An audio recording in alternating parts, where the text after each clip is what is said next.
Welcome to this Bridgewater Now update. I'm John Luck. We advertised this as a Halloween special, and we'll have that coming up in just a little bit, but we want to start off with the COVID concerns over at Bridgewater State University. During the week of October 14th to the 21st, there were 1,326 COVID tests conducted, with 9 of them coming back positive, and it was later revealed that 5 of those positive tests came from the men's soccer team.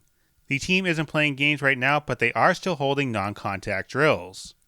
Right now, this appears to be just a small spike, as the Bridgewater Independent reports that from the start of classes through October 13th, there were 9 positive tests among just over 6,500 tests given, with a positivity rate of 0.13%. The coaches and other players on the team will receive additional testing, and the non-contact training program that was slated to end this week was canceled for the rest of the semester. The university is expected to switch to full remote learning around Thanksgiving to keep students and administrators safe. BSU President Fred Clark said that the students who tested positive are experiencing very minor symptoms.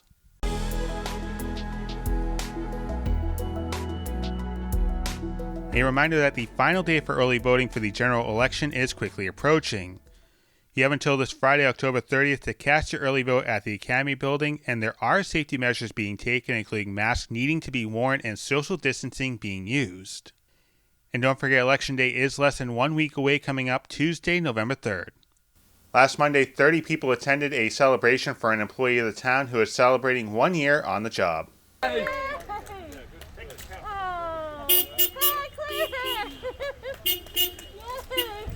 A car parade was held for Elder Affairs Director Emily Williams at the Senior Center.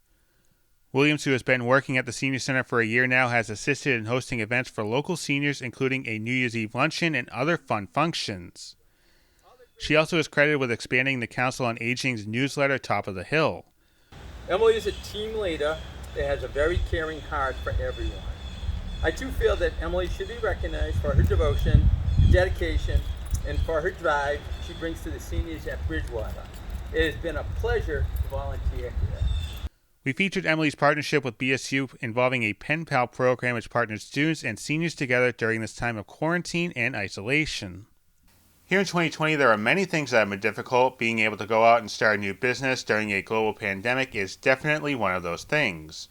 Southern Scent Floral recently opened here in Bridgewater, and to help get the word out, they took part in a movement that florists across the community and the country are taking part in. I've been in the floral industry for 30 years. This is my 3rd flower shop. And it's my passion. Donna Newman is the owner of Southern Scent Floral, a new business here in Bridgewater. Donna, along with florists from across the country, took part in the initiative known as Pedal It Forward.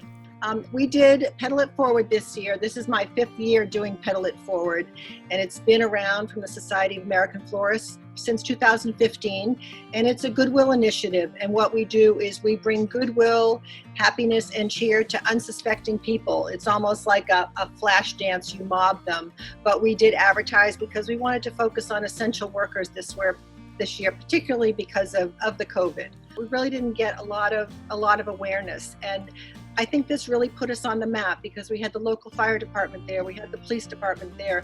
Sullivan Tire opened up their parking lot to us. While this was an event that focused on essential workers, everyone from the community was invited and many took part. Around 500 bouquets were handed out, resulting in countless smiles under each mask that received a bouquet of flowers. Setting up for a large event like Pedal It Forward meant many hours were dedicated, along with many flowers. We worked for 3 days straight. I had 6 people who donated their time.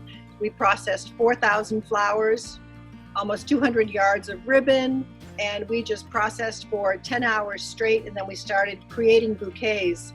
And it was an assembly line. We had a lot of fun. Everybody was just so much enjoying jumping in because it was such a good cause this year.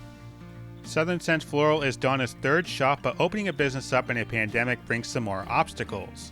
However, for this florist, it means more opportunities to reach out to potential clients, and with Pedal It Forward taking place, the potential clients are coming to her. It is hard because I am a studio florist, so people don't know about us. We do have wire services. We did a lot of marketing, giving away free bouquets, going door to door, as a salesman, just knocking on doors, introducing myself. And I think just because it was free, people wanted to see what was going on. People would drive by and beep and wave. a little afraid to stop in at first, but then we finally got people coming in, and it was like a snowball effect. It was dominoes. People were just coming up time after time, wanting to talk to us, wanting to know what we were doing. So it was just a good feeling day. For this owner, it's about running a business, but it's also about continuing a passion, which is what Donna is striving to continue to do with Southern Scents Floral in Bridgewater. We're at 125 Fireworks Circle in Bridgewater. You can find us on southernscentflorals.com, southernscentflorals.net. We do everything from holiday decorating to doing your Thanksgiving table, Christmas, Valentine's Day, Thanksgiving, and just any holiday or everyday arrangements. Just give us a call. We're very reasonably priced, whatever your price range is, and you're going to get exceptional quality, great value. And what I pride myself on is customer service. We want to be your friend. We want to be your local florist. Again, Southern Scents Floral is located at 125 Fireworks Circle here in Bridgewater. All right, let's get to the Halloween portion of the program now, and we'll start off with your health, as this year will be different for Halloween, but the question is, what can parents do to keep their little ghosts and goblins safe? There are so many different kinds of costumes and Halloween masks that are available out there for kids and teenagers who want to go out trick-or-treating. So it's really difficult to state whether Halloween masks in and of themselves are protective. It's recommended to wear a mask with 2 layers of cloth, but kids probably won't want to wear a cloth mask under their Halloween mask since it could be hard to breathe. So one solution is to find a way to customize a cloth mask so it matches the costume. The hope during this pandemic is that everyone can have fun while also being safe. Make sure that they're able to get their little treats in a safe fashion and staying a good 6 feet apart from those folks who are in the homes. So whether that means being creative and leaving candy at the end of your sidewalk. I've seen people trying to use fun ways to try and tube it down to them. Let's be creative, but let's be safe. If you don't feel comfortable taking your kids out, you can always plan other activities to do at home, like carving pumpkins or organizing a candy scavenger hunt. Over the past month, we've told you about a pumpkin contest that we're having here on BTV, and we have a winner. You're looking at our winning entry, and it's a triple threat. Congratulations to Darlene, who has won a $25 gift certificate to Skinner's Sugar House in East Bridgewater. Obviously, costumes are very important for Halloween, with some going for scary, some going for funny, and some going for something that goes with the here and now. The Frightgeist looks at costumes that are trending here in the United States during the month of September. Looking at the top 5 trending costumes, number 1 was Cobra Kai, coming in second was a Dungeon Master, followed by the Mandalorian at number 3, and a Space Cowgirl and Trolls rounding out the top 5. As far as couples costumes go, Bonnie and Clyde are the top selection, with Lilo and Stitch coming in second. Cosmo and Wanda are third from the old Nickelodeon show Fairly Odd Parents, and the Lydia Beetlejuice costume round out the top 5 in that category. There are a lot of Halloween decorations that have been set up here in town, but out in California, one man went above and beyond any competition.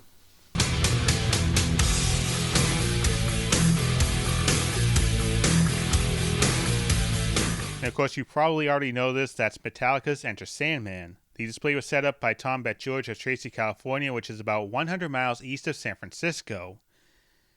As you can see, the pumpkins and lights are synced up to the rock classic, and for Tom, this is just a love for light shows, which started out as a hobby.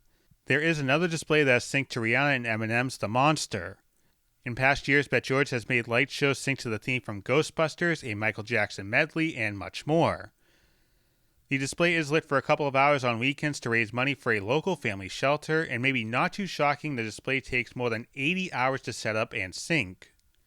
Tom's videos are available on YouTube with past performances as well. And Tom told Good Morning America that he's already planning next year's show, potentially going with Hamilton. That's going to be pretty cool to see.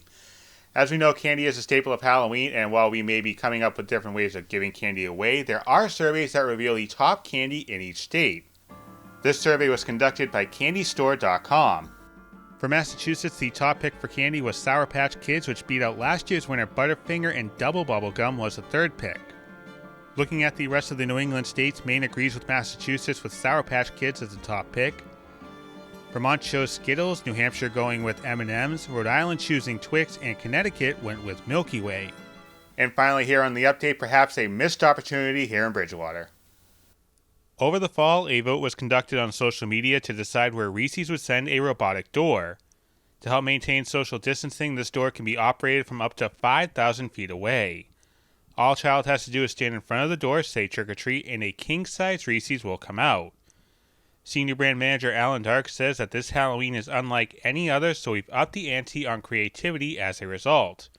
A robotic Reese's dispensing door is just what the world needs right now. Nothing beats a nice king-size candy bar for Halloween, especially when it's a Reese king-size candy bar.